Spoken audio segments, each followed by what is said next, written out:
Microphone check 1 2. What is this? It's the 5'7" assassin in the podcast business, and we're back with another episode of QLC TV. My name is Rohan, and I'm the host of this lovely show where I aim to give you authentic insight into the world of music, which will be a primary focus as it's my absolute utmost passion in the world. I just love music. I'll also be talking about politics, culture, sports, as well as personal topics related to growing into adulthood, as all of this is delivered from the perspective of a 25-year-old Indian man living in Canada, trying to make sense of not only myself, but of the world. So all in all, I thank you so much for listening and taking part in this creative journey that I'm embarking on with QLC TV, and I just hope that this platform will not only give myself, but give those listening something nice to look forward to when they wake up in the morning, because if I achieved that, then I've succeeded. Hey everyone, it's September 7th, 2020. I'm here in the nation's capital in Ottawa, and I'm going to be talking about a couple of things today. It'll be probably a shorter episode. First, I'll be discussing the recent extension of the CERB benefit in Canada. So I'll give you details for those that don't live in Canada about what that's about and my thoughts on the whole CERB program in light of the COVID pandemic, as well as a mindset shift that I think people should consider taking when it comes to examining where their taxpayer money goes. And then next, with the NFL season coming up, I want to give you some predictions and expect to hear more analysis and discussion about the NFL season, as well as the NBA season as we get closer to the finals for the NBA and as we progress through the season in the NFL. Okay, so starting with the CERB. So the CERB was a benefit that was introduced by the Liberal government in power here in Canada for $2,000 a month, and it started in April and has just been recently extended for another month and will end at the end of September. So this benefit is eligible for anybody whose employment was affected by the COVID pandemic. So this doesn't just mean if your job was completely removed and you were let go. This actually even applies to people who are underemployed and getting reduced hours because of it. So for people that are even still employed but are receiving less than $1,000 in income for at least 14 days in a row during a 4-week period, you are eligible to receive this $2,000 CERB benefit. And the CERB has obviously, just with any of these kind of government benefits that have been introduced due to the COVID pandemic, there's been a lot of scrutiny. From my perspective, I think this was absolutely necessary. It was a necessary aid to the thousands and thousands of Canadians who have lost their ability to provide for themselves, for their families, due to the coronavirus taking away the use of their jobs during this time. Particularly those in the service industry that have been so heavily impacted due to all the bars, restaurants, and any kind of in-person services being heavily social distanced or capacity reduced. And we will set aside the other really important discussion and a lot more difficult, I think, in my opinion, to grapple with, and it's something that I'll be bringing likely to a future episode, is the whole idea of, did we make the right decisions in introducing these lockdowns and all these social distanced provisions and these business closures and all of that? Was that a right call, or did we end up introducing more harm than good by trying to protect people from the coronavirus? I'll leave that aside for now and just strictly focus on if this was obviously what we needed to do, and now we just have to talk about next steps about how to address the obvious economic implications of this pandemic. So I know there are other perspectives than mine that the CERB has gone on too long, or that people have been abusing the CERB who didn't actually really need it and are now receiving free money from the government, coming from people's hard-earned tax money that has gone on to subsidizing this. Now, although I sympathize with some of this, I will first just want to focus on the abuse of the system. With all government benefits. There will always be abuse of any system from government by the people. That's just how it will always be, and that's not a reasonable justification to now say, okay, because a very small portion of people are abusing it and don't actually need the benefit, we need to remove it for everybody. That's dumb, and there's been no stats introduced that have said this abuse of the CERB is all that significant. So moving past that to the other point I mentioned about people who are working, who are earning an income and have to subsidize this benefit with their hard-earned tax money. So I'm a person who's lucky enough to continue to get my full salary, working full time in a knowledge worker position that has not been affected by the pandemic in that manner, to where I actually lose hours, lose my employment, or anything like that. So I am subsidizing this benefit as well with my taxpayer money.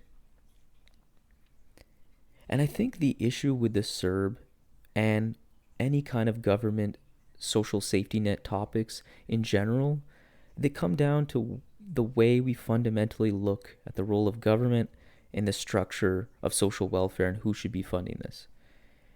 So it comes down to, who do you think should bear the most weight of this pandemic? Plain and simple. I see this situation as being a classic pick your poison example where no option available will magically make our economic situation good again. All of these options will hurt some particular group at the end of the day. It's just a matter of which hurt do we think is the most acceptable to society. And I think when we explore this subject, we need to move past rich versus poor, because that isn't a useful distinction. That's way too dichotomous. We need to go a little deeper than that. So when I ask this question, the answers could be the top 1% of society should bear the burden. Should it be the wealthy but not super rich people who have not been impacted as financially severe due to them being in knowledge worker positions like myself, or working in fields that are actually better suited for a virtual stay-at-home environment?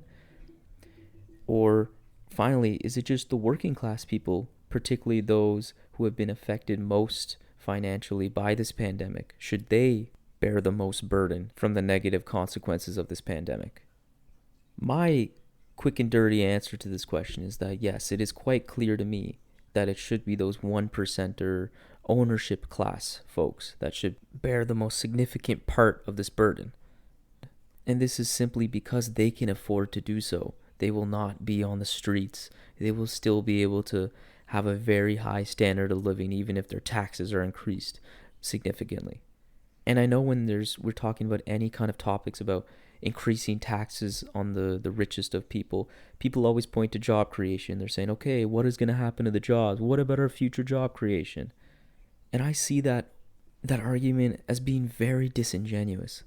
And why I say it's disingenuous, it's because you can very quickly look at the alternative option, which is something along the lines of stopping the CERB benefit or reducing any kind of taxes on the rich people because, you want to stimulate job creation in the future and all that. You could just say the same thing and saying, okay, well, if all these people are evicted, they can't pay for anything, they have no disposable income, that's not going to help the economy. Obviously it won't. And no economist would try to tell you otherwise.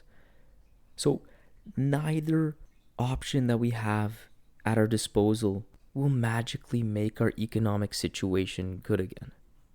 That is not living in reality. The reality is that our economic situation sucks. The world economic situation sucks. So let's move past finding some magic bullet solution that will somehow change reality, and let's just focus again on picking our damn poison. And so in my case, and in my opinion, I choose to pick the poison that doesn't lead to mass eviction, starvation, that doesn't ask those in the most need to bear the largest burden. Especially when there are people who have more than what they need by a mile and could afford to be taxed at a higher rate to help those people in need. Yes, this will make our economic rebound take longer. Obviously it will. But we don't have the luxury of being able to wait for all of this trickle-down economics happening with these rich job creators, stimulating the economy, creating jobs so that these people could eventually go back to work. Because people have immediate needs. They need to put food on the table. So that's just the reality. We can't wait. We need to give them money now. Unless someone can point to a solution that involves helping the people's immediate needs and also helping future job growth and creation in the future, if there's a magic bullet solution there, then I really hope someone introduces it. But until now, the CERB and any kind of forms of universal basic income seem to be the only way for me. And I'll move to this now where we talk about the CERB and people's reservations about it. It makes me think about this overall mindset shift that I feel like regular people, working class people, and even somewhat wealthy people in capitalist societies should consider taking when examining how their tax money is being used.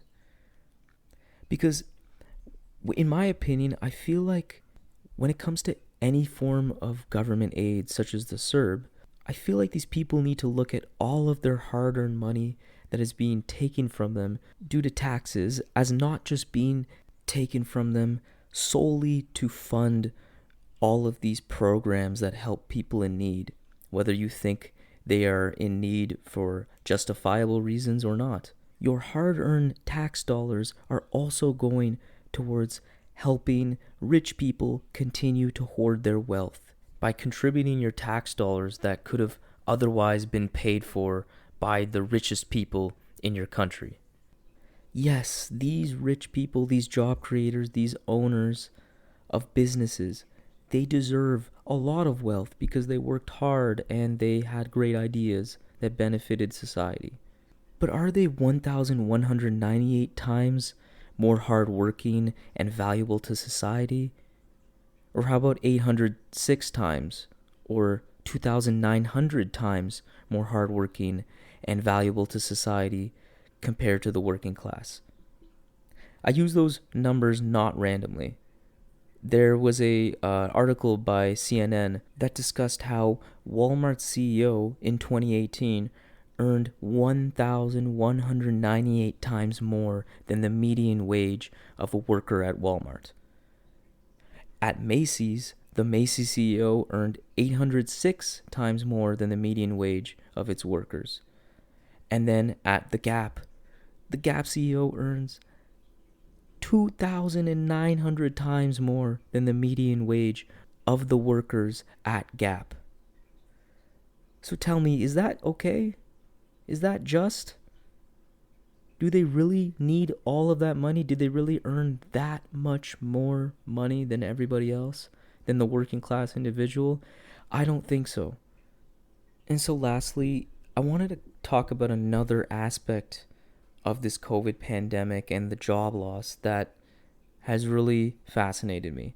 I'm seeing a lot of people talk about how a lot of the jobs that have been massively affected by the pandemic, particularly those in the service industry, have been rendered obsolete, and that it was just a matter of time before these jobs got replaced or were rendered useless because we're progressing in society, and that's just how it goes. The market doesn't want it, therefore these people need to be completely out of work and on the streets. I don't know about that, but that's kind of the tone that I get from these people. They're acting as if a natural progression of society, and that isn't on its face necessarily wrong, but I think that even if you think these jobs have been that were impacted were out of date and should have been replaced anyways, that's fine. But the solution cannot be some mass excavation and destruction of a significant sect of our population just because the jobs aren't there anymore. What we need to do instead is mass upskill these people, invest in retraining these people into more future-friendly jobs so that they can transition into working into jobs that will be available and in demand in the future. I know that's a really simple approach, but I just really see it as the only way. If these jobs aren't coming back, we have to help the people that had these jobs to gain new skills, and significantly invest in these people so that they can stay afloat and survive. Because isn't that the goal of societies, to make sure that we're all in totality doing pretty well? We can afford the basics so that we can all live in dignity and live with respect. I feel like we need to resist this tendency that I've been seeing more and more of, where society seems to be valuing progress, and particularly in the 21st century context, technological evolution as the be-all end-all of human fulfillment and of what society deems as successful. What good is it to automate every job away and go to Mars if people are starving and can't get affordable or free healthcare? Why do we fetishize building the next great technological advancement instead of focusing on mass hunger, mass inequalities in income? Why do we focus on the wrong things is basically my question. I understand there's tons of actual benefits that can affect the common individual from space travel and all of those things. A lot of our greatest advancements have come from space exploration and all that, so I'm not somehow anti-science now. I just want to ask the question, like, have we not noticed this in the news these days? The Elon Musks of the world get applauded for random advancements, random new technology that just seems so pointless. It's like it solves a problem that wasn't there in the first place. It makes something easier that wasn't even necessarily that hard in the first place. And we applaud these people like they're doing something so amazing, like they're heroes. And I just don't see it that way. I feel like we need to re-emphasize taking care of one another versus trying to go to Mars is basically my stance. And it just kind of makes me feel icky inside hearing about rich people going to Mars. It just, ugh. Anyways, I really hope that they extend the CERB even more, just to cap off this discussion, because I don't see any further reopening happening, at least in my area in Ottawa in Canada. And I don't see how it would be safe to either, but we'll see. We'll see what happens. Next, I want to move on to the NFL and completely change the tone of this episode, because I'm really excited for this season. I'm happy they're giving it a go and trying to have this season, because I believe this year has so many intriguing storylines. This is mainly due to the tremendous amount of player movement that has occurred over the offseason, particularly with the QBs. So starting with the GOAT, Tom Terrific, Mr. Kisses his son on his lips, has moved to Tampa to play with the Bucs.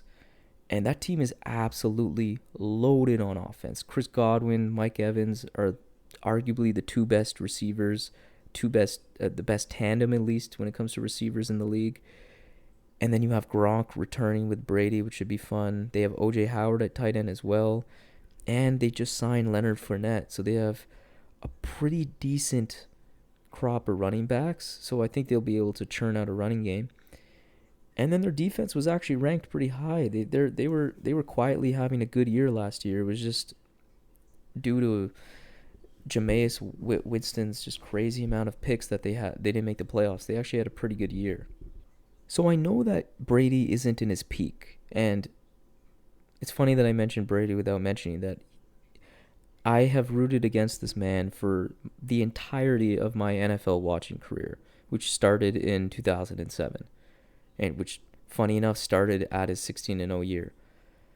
And I hate this. I want him to lose every game. I want him to throw a pick every single time he throws the ball.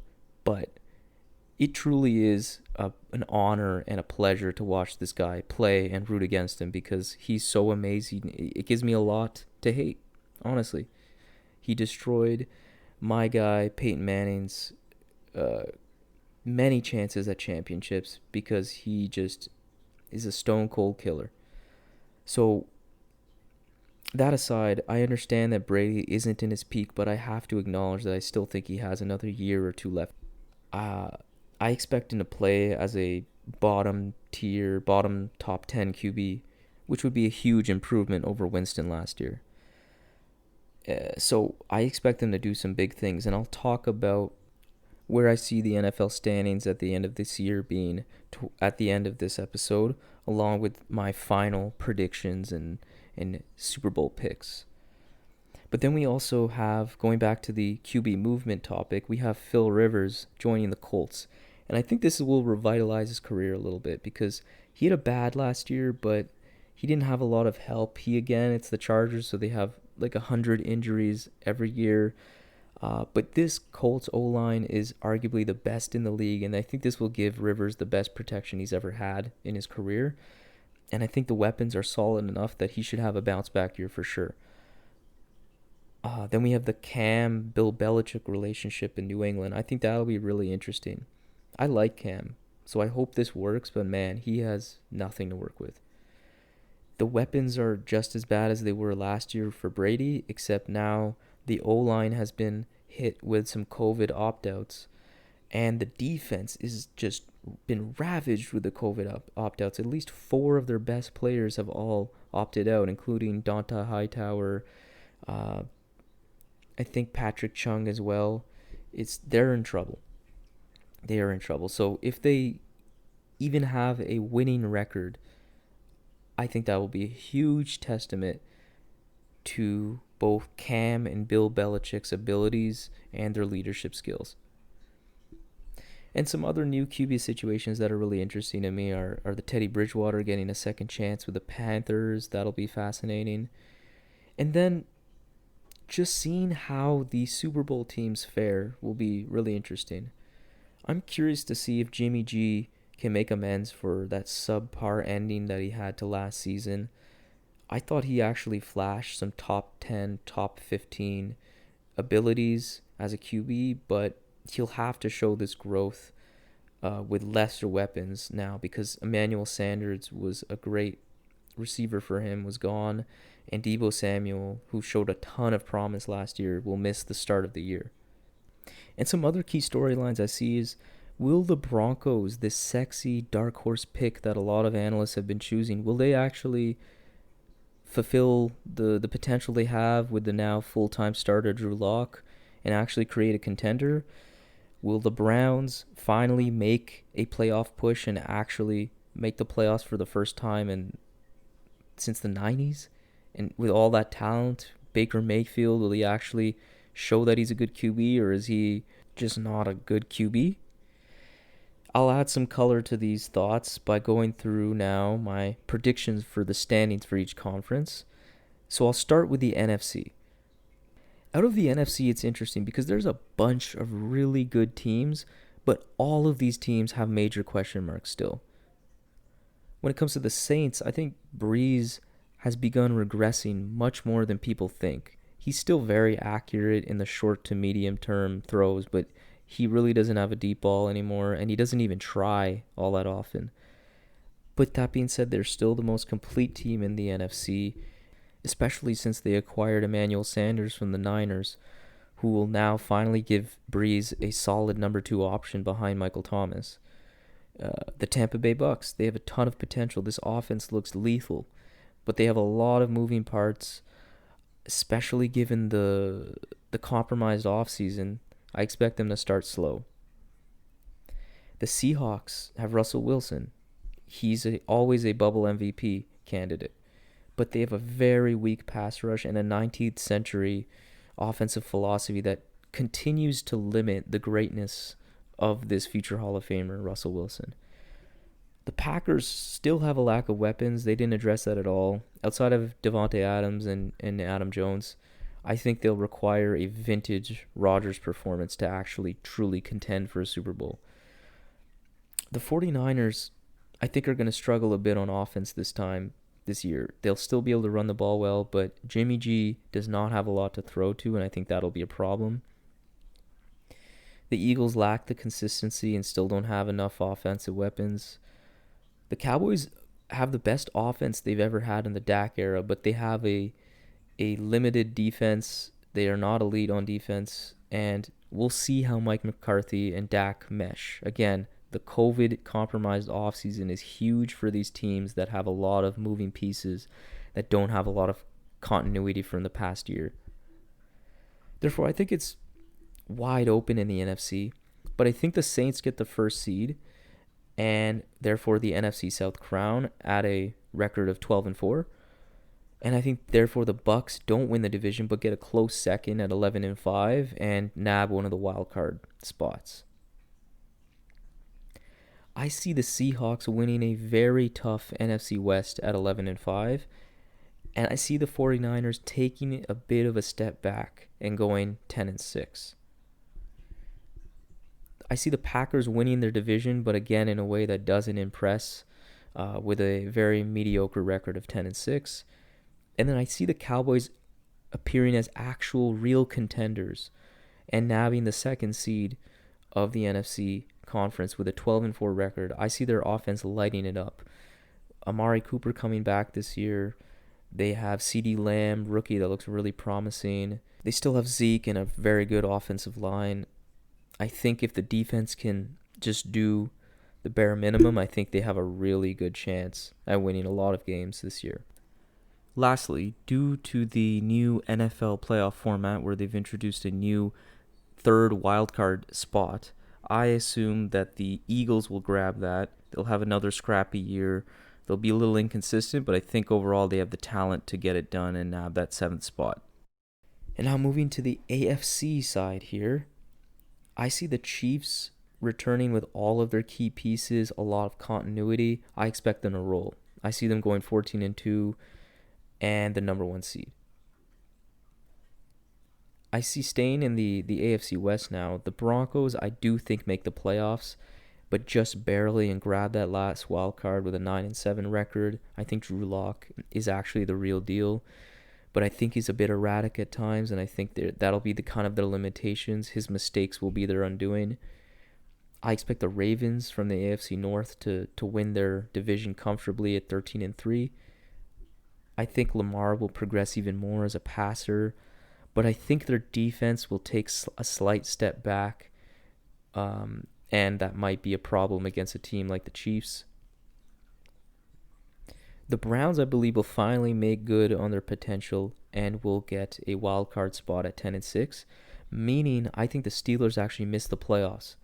I think they'll be slightly better than last year, but I think they really do have a lack of firepower and explosiveness on offense. And Big Ben, I'm really curious to see how much he's aged. He has not been someone who's taken good care of his body, and I think he will not have the year that I think some people are expecting. Moving to the AFC East, I think the Bills will win this one comfortably at 10-6. I see the Pats not making the playoffs, but I'll kind of get to that a little bit later in my predictions at the end of this.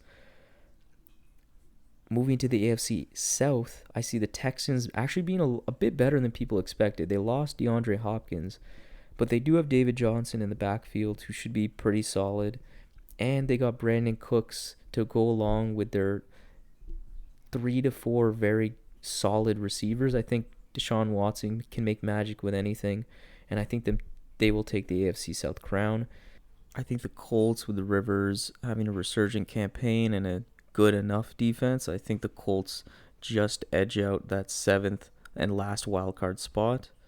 So to conclude in the AFC, I got the Chiefs at number 1, Ravens at number 2. I have the Texans at 3, Bills at 4. I think the Broncos get one of the wild card spots along with the Browns and the Colts. So now I'll move into my predictions. Some are bold, some are just regular old predictions. First prediction, which I think is very bold, is that the NFL season will actually be completed in full. I think at this point they have the COVID situation under control, but I think that will get troubling and get a little more dangerous once they start traveling, because they've been kind of in pseudo bubbles during training camp at the moment. But I think if we can get 14 to 15 games out of the 16 with the major stars playing for the most part for each team, that would be a huge success. And Honestly, I don't really know how this will be possible. I don't see how there won't be more outbreaks than what I'm describing here. But honestly, I've come to accept the simple fact that in the United States, they just have a very different and larger threshold for mayhem when it comes to this COVID pandemic. So I think they'll give this season a very long leash, despite, I think, concerns from the medical community and the overall news media. My second prediction is I think the Broncos will make the playoffs, as I mentioned earlier. I think Drew Lock will have a very explosive year in both positives and negatives. I think he will potentially throw for close to 25, 30 touchdowns, but will have quite a bit of interceptions. But I think overall they have some really good running backs. Melvin Gordon, Philip Lindsay, Royce Freeman, good young receiving core, pretty good tight ends, and the defense should be better than it was last year, second year under Vic Fangio. So I think they're a team to watch. They could make a lot of noise if Locke can curb the mistakes. So my third prediction is Kyler Murray is a bubble MVP candidate. People don't talk about Kyler Murray that much because he plays in Arizona, but now that they have DeAndre Hopkins returning, continuity with the coach in his second year, the second year is often the year that these players pop. These really talented rookies pop in their second year. Talking Wentz, Mahomes, Lamar Jackson are all recent examples. I see Kyler Murray having a great year. This guy is incredibly accurate, an incredibly strong arm. His running ability and elusiveness is unbelievable. He's so agile. He's been amazing. He had an amazing year, even though the stats don't show it because he had a pretty weak team around him.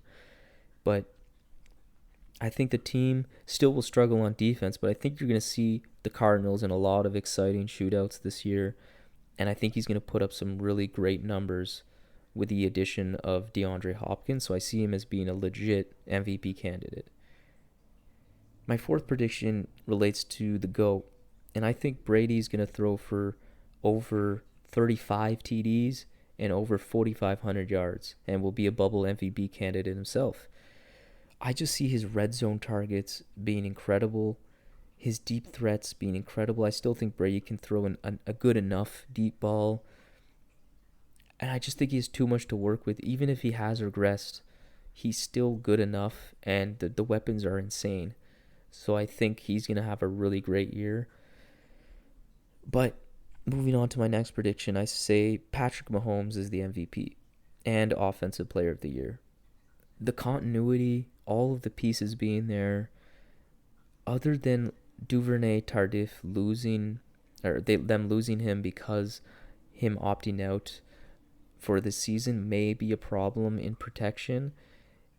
He's destined to have another great year. He's the best QB potentially we've ever seen. So I don't see how anything can stop him this year. Okay, now it's time for my Super Bowl picks. Okay, so out of the NFC, I have the Saints making it to the Super Bowl. How they do it is I see them winning the NFC Championship against the Cowboys. Now, I know that's a bit surprising. The Cowboys have been historically over the past 20 years complete flops, but I do think Mike McCarthy will add some really necessary stability and professionalism and winning pedigree that Jason Garrett never had, and I think that will allow them to take a step forward here, and that offense again is going to be lethal this year.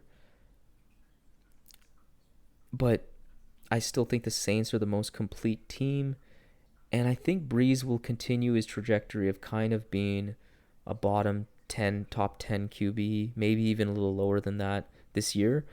But I think the weapons around him are a little better. I think the defense is consistently good. And I think this will be a year where the team kind of rallies around Breeze and finally gets him to his second Super Bowl. He's been so close over the past 3-4 years, but I think this will be the year that he gets there. And that means that I don't even see the Bucs making it to the championship game at all. I see the Bucs starting kind of slow, but then they really turn it on. They become the favorites out of the NFC, even though they're at 11-5, not the best record. I see people picking the Bucks, pointing to Brady's playoff pedigree as being the key reason, and those are all fine reasons. But I just see this year not working for them. I see them kind of having an upset loss in the first round of their playoffs and going one and done. So moving on to the AFC now, I see the Chiefs hosting the Ravens in the AFC Championship game and ultimately beating them and going to the Super Bowl themselves. I think the Ravens will have another great year. I think Lamar will be an even better passer, but I don't think it's enough.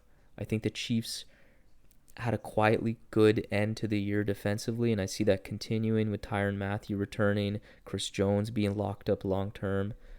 So I see the Chiefs making it to the Super Bowl. Now, who is my championship pick? I think the Saints are still the more complete team, given that their defense is superior to the Chiefs. But I think this is Mahomes' time. I think he's already a legend in the making, and I see Breeze being the reason that they do not beat the Chiefs here. I see this game being very close. I see in my crystal ball the Chiefs kind of having an explosive second half, and I just don't see that Breeze can answer to Mahomes, and I think he will kind of falter towards the end, and they'll lose a close game. If I had to choose a score, I'd say the Chiefs win 28-21. Overall, I think this year is going to be amazing. I'm so excited. There's, again, so many storylines there. I've never seen player movement like this in my entire life as a fan of the NFL. And I just pray to God that the season happens and goes in full. The NBA season alone, this bubble season, has been such a pleasure to watch, being kind of pseudo-quarantined, not really being able to do too much outside. It's been a real pleasure, so I hope the NFL can deliver as well. And so I hope you enjoyed that. I'll be doing some more sports talk, like I mentioned earlier, as the NFL season progresses, as well as I will be doing an episode that will touch on the NBA playoffs. I'm going to probably do that in a couple weeks once I get to the conference finals and I can make my NBA finals picks. But yeah, expect some more sports talk sprinkled into this show as we progress through the seasons. So that concludes what I wanted to talk about in today's episode. Thank you everybody for listening. I really appreciate the support. I love doing this, and I can't wait to continue doing more of these episodes of QLC TV moving forward. If you want to follow me, support the podcast, please subscribe on all the podcast channels that you use, whether it be Apple Podcasts, Spotify, and so on. Follow me on Instagram and Twitter at Rohview, so that's ROHVIEW, and shoot me a comment, send me a DM, and feel free to suggest whatever topic you think I should cover, whether it be some political discussion, music, etc. Or if you just wanted to send me some feedback about something that you think I should improve on or consider changing as it relates to the show, I'm definitely all ears. I wanted to start this podcast to help myself grow, help myself express myself more efficiently, more concisely, more effectively. So I'm always open to anything that I should improve on, whether it be about how I deliver the show or just to criticize some horrible take that I had. I'm all ears. And I'd like to extend an open invitation to anybody who's listening right now who would like to join me in a discussion on any topic of your liking. Just shoot me a DM, post a comment, and I would love to do that because I want to connect with you guys who are listening as much as I can and foster a community. So thank you once again for listening. Peace.